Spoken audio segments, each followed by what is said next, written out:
şatlıkta yaşarga yotsın barımızda da. En mühimi rahatda yaşarga yotsın.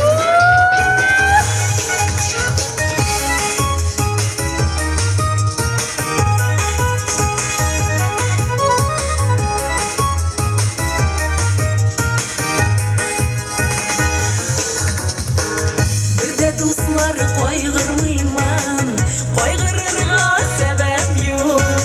Rahatlanıp koyaş balkay, onu kaplar bulut yok. Rahatlanıp yaşaygen, onu da güllar taşaşak. Koygular bik pis biterler, orada bekütü küteşek. Rahatlanıp yaşaygen,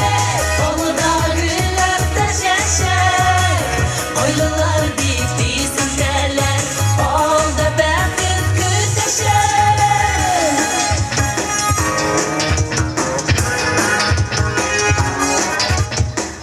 Sanduvaşlar muğlanalar, sen onlarını kurtutma. Rahatlanıp jırlar jırlı, sen de kuşalıp jırla.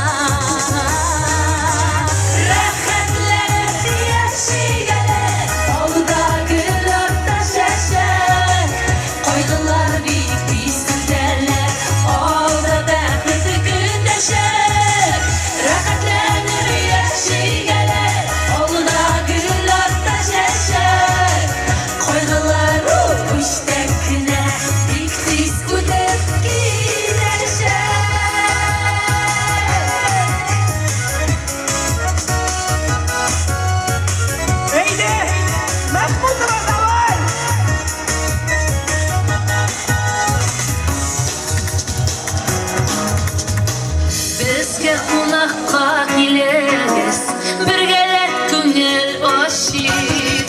Turmush yana ta'minmiz, esen sog'ina bo'lib.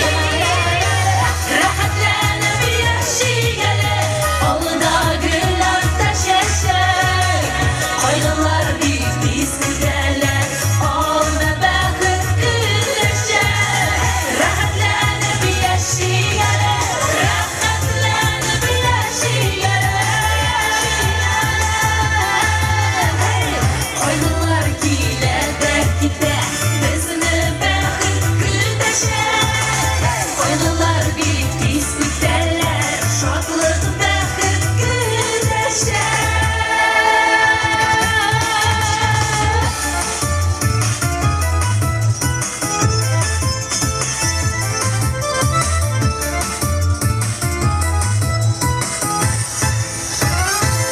Bet